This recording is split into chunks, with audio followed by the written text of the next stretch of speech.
Assalamualaikum warahmatullahi wabarakatuh. Perkenalkan, nama aku Rini Nabila Kiranda, NIM 0205202093. Di sini aku akan menjelaskan tentang filsafat Islam. Filsafat Islam merupakan pemberian makna terhadap filsafat dan Islam. Filsafat adalah hasil akal seseorang yang mencari kebenaran dengan sedalam-dalamnya dan sebenar-benarnya secara kritis dengan logika yang sistematis. Filsafat sebagai aktivitas ialah berpikir secara logis, sistematis, radikal, dan universal. Dan Islam ialah agama yang dibawa oleh Nabi Muhammad SAW berdasarkan Al-Quran, Sunnah, Ijma, dan Qiyas.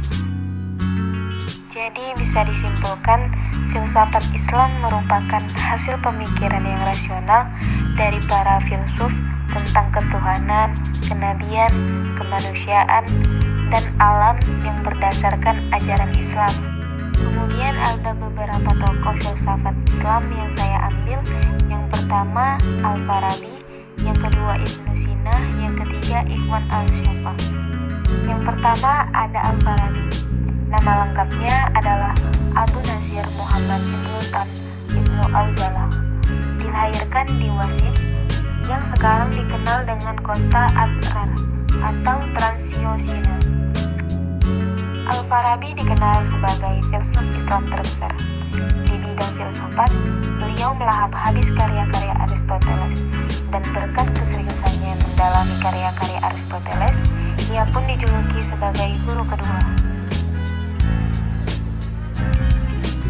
Dan Al-Farabi tertarik pada pusat kebudayaan Aleppo di lingkungan Istana Syaif Al-Daulah Al-Hamdani dan turut serta dalam pertempuran. Kemudian beliau menetap di kota itu hingga wafat.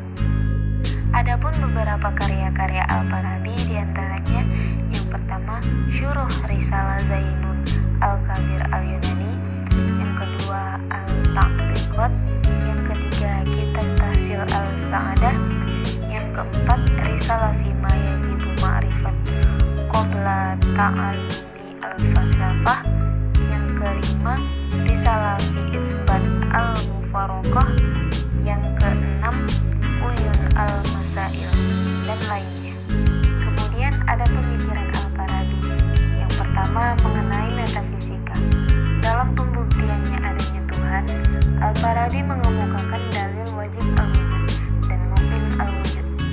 Mukmin al-wujud adalah jika dilihat dari zatnya, ia tidak wajib adanya dengan kenyataan dengan sendirinya, tetapi karena adanya sebab di luar dirinya, dengan kata lain ada yang menjadikannya, yaitu Tuhan. Sedangkan wajib al-wujud adalah jika dilihat dari zatnya, ia wajib adanya tanpa bergantung pada yang lain.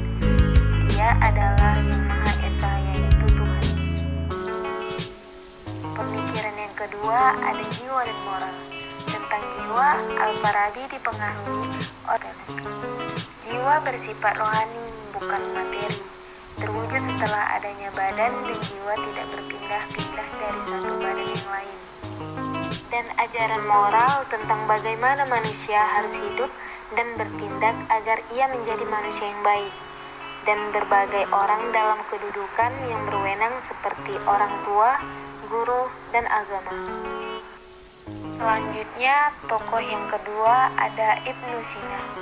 Nama lengkapnya Abu Al-Husain Ibnu Abdullah Ibnu Al-Hasan Ibnu Ali bin Sina.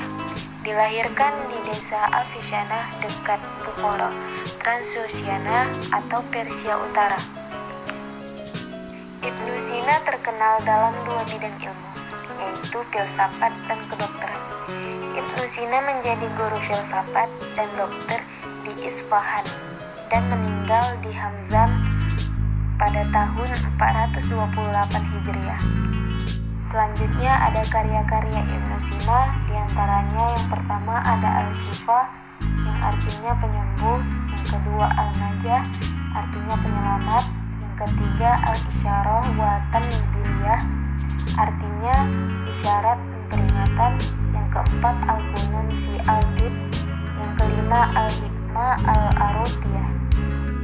Selanjutnya ada beberapa pemikiran Ibnu Sina. Yang pertama mengenai metafisika.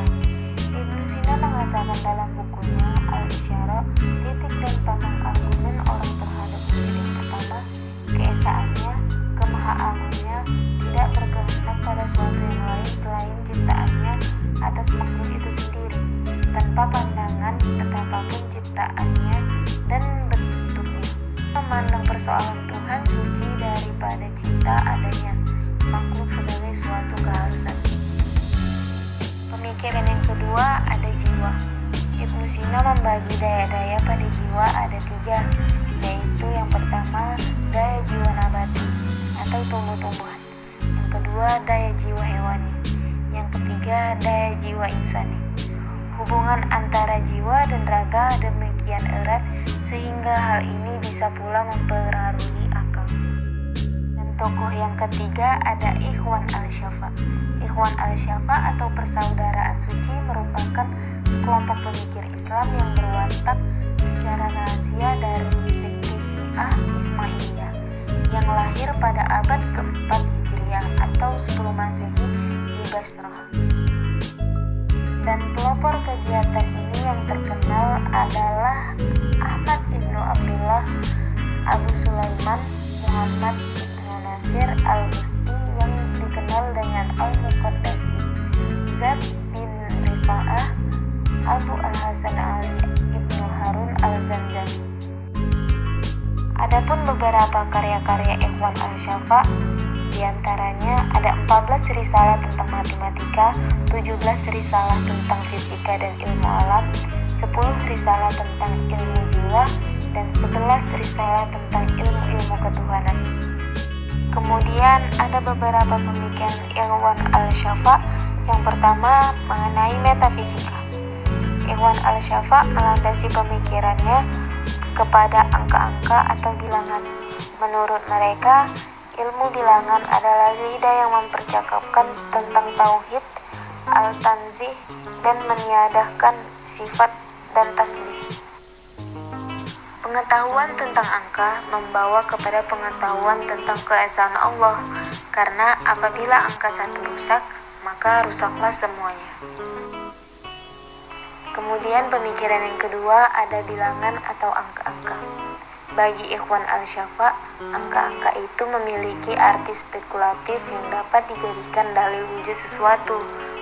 Dengan demikian, ilmu pengetahuan merupakan ilmu yang mulia daripada ilmu empiris, karena ilmu hitung tergolong ilmu ketuhanan. Ilmu bilangan berkaitan dengan planet-planet. Peredaran planet memberikan pengaruh terhadap kehidupan manusia, baik terhadap tumbuhan maupun terhadap jiwa.